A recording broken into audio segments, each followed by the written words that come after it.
Salut à vous mes frères et sœurs dans le nom précieux de notre Seigneur Jésus-Christ. J'espère que vous allez bien et que tout se passe bien pour vous. En tout cas, moi je vais très bien et c'est dans la joie que je me retrouve devant vous sur la chaîne Jésus-Christ Elohim pour partager un message très important.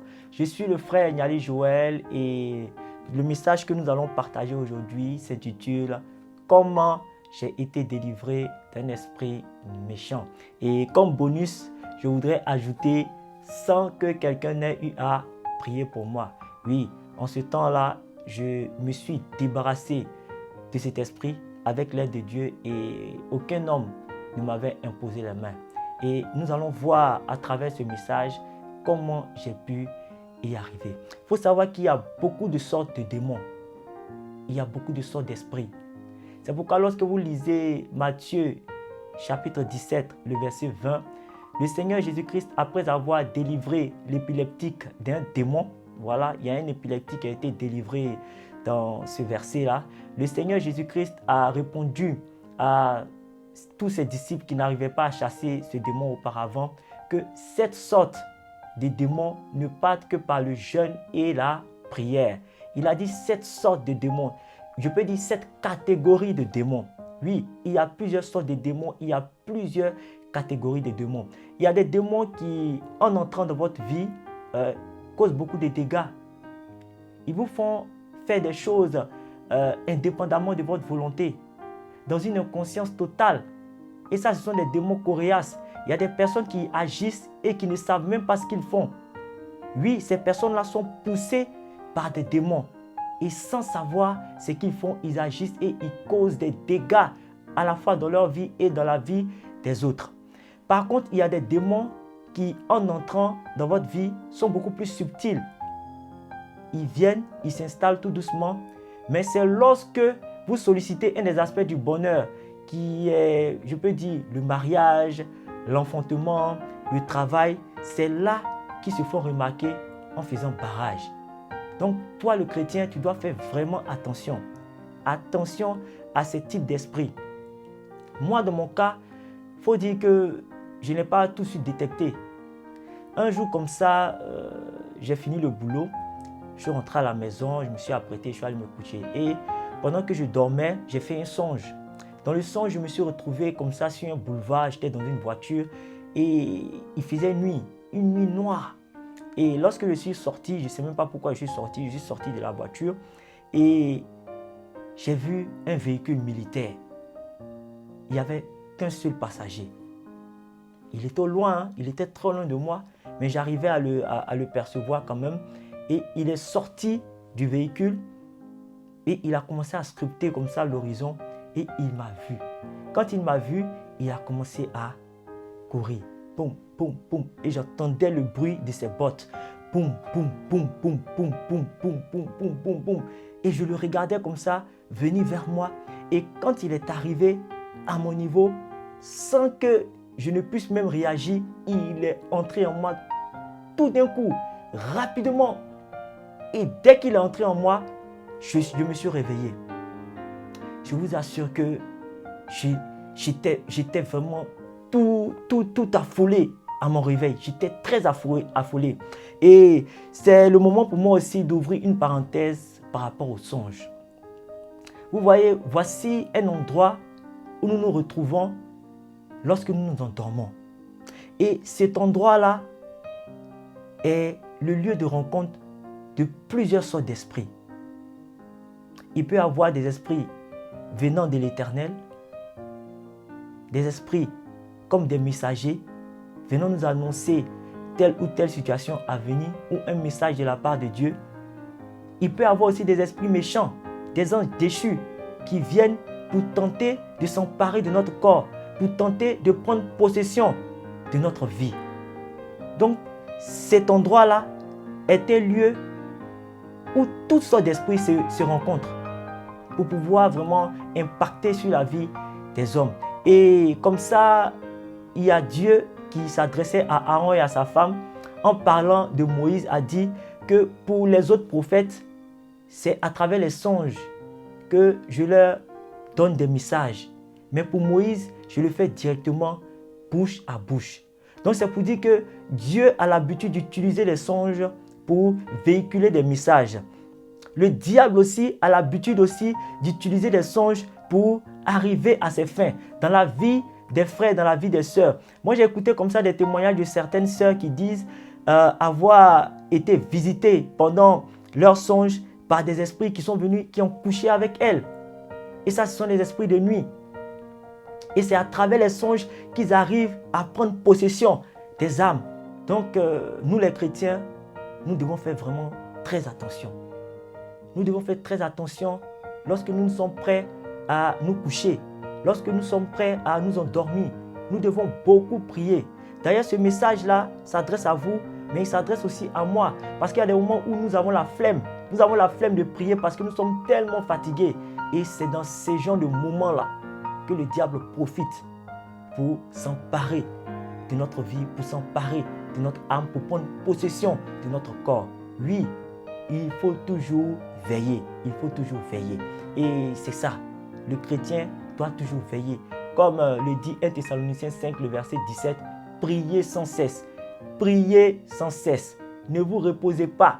Soyez toujours vigilants dans la prière. Voilà, c'était cette petite parenthèse que je voulais refermer à travers cette remarque. Donc, lorsque je me suis réveillé, il faut dire que j'étais affolé. J'étais affolé et le lendemain, comme ça, le matin, je suis parti au travail et je pensais tout le temps à ce que j'avais vu dans le songe. Je n'étais pas en paix. J'avais l'esprit troublé. J'ai su là, effectivement, ce que c'était d'avoir l'esprit troublé. J'étais vraiment troublé.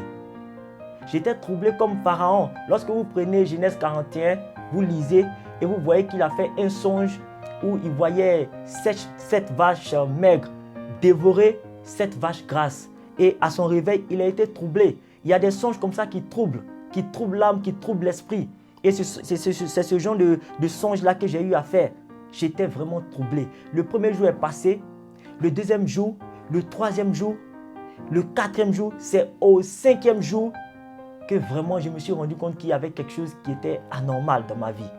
Parce que je ne parlais presque plus, j'étais embrouillé, j'étais là, je ne comprenais pas. Effectivement, parce que mon esprit en moi était en train de me faire savoir qu'il y avait un élément étranger parmi nous. Oui, un élément étranger parmi nous. Et c'est comme ça, il faut écouter son esprit. Voilà pourquoi celui qui est tout le temps dans la prière a ce genre de réflexe. Parce que quand ton esprit te parle, si tu n'es pas constamment dans la prière, tu ne peux pas entendre cela. Tu ne peux pas te rendre compte de cela. Tu ne peux pas percevoir tous ces messages. C'est celui-là qui est constant dans la prière qui peut recevoir les messages venant de son propre corps, venant de son âme, venant de son esprit. Donc, soyons constamment en train de prier. C'est très important. Donc, au 5e jour, je me suis dit, Joël, il y a quelque chose qui ne va pas et il va falloir réagir. Qu'est-ce que j'ai fait?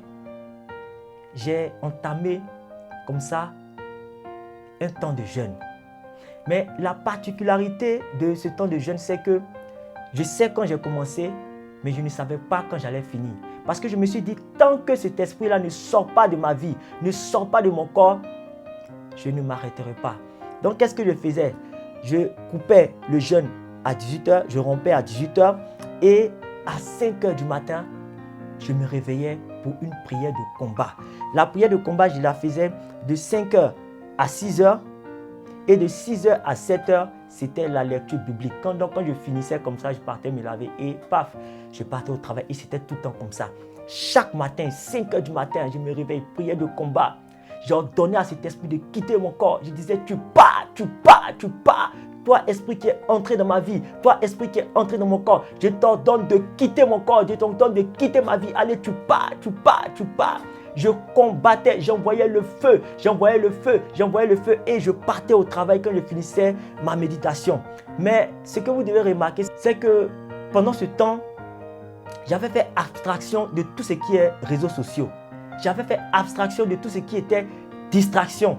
Il n'y avait que la prière, le combat spirituel et la méditation. Je méditais beaucoup. Je ne regardais pas n'importe quoi. Je ne faisais pas n'importe quoi. Je ne disais pas n'importe quoi. J'avais rendu mon corps hostile à sa présence. De telle sorte qu'il ne pouvait pas être à l'aise dans mon corps. Parce que lorsqu'un esprit prend possession de votre corps, il cherche ses marques. Il cherche ses marques. Il recherche à travers vos comportements ce que vous avez l'habitude de faire qui est néfaste pour votre esprit afin de pouvoir mieux s'installer et faire de cela un lien. Donc vous devez faire très attention. Très attention à vos habitudes. Parce que c'est à travers vos habitudes que cet esprit-là demeure. Que ces différents esprits demeurent en vous.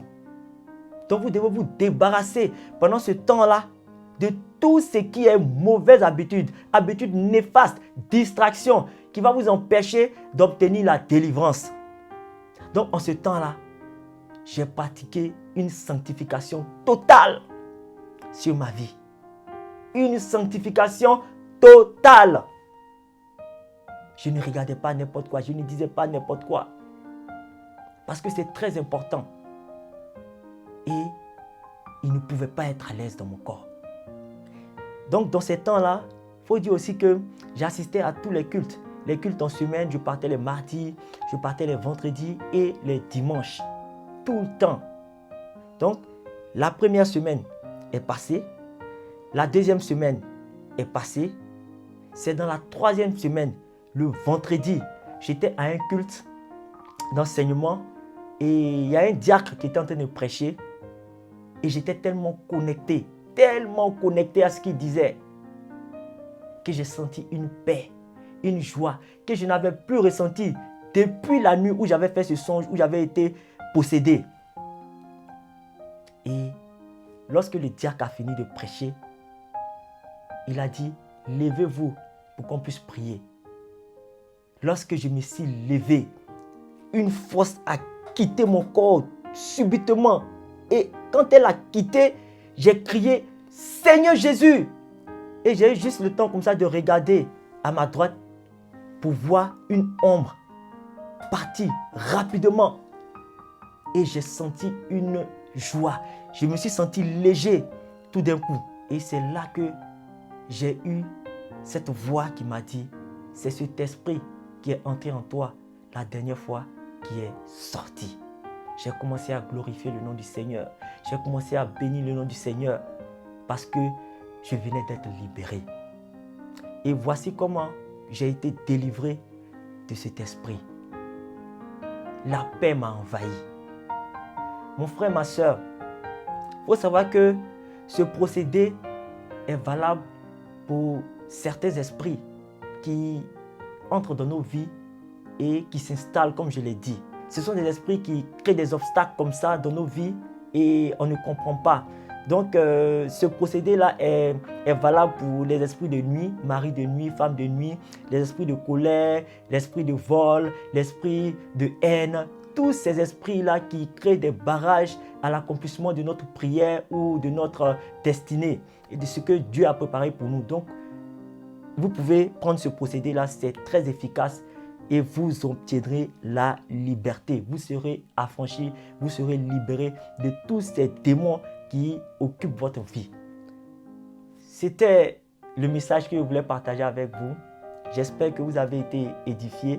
Je vous donne rendez-vous dans les jours à venir. D'ici là, portez-vous bien et sachez une chose, quel que soit ce qui vous est arrivé, quel que soit ce qui vous arrivera, quel que soit ce qui vous arrive en ce moment, gardez toujours la foi. Allez, au revoir.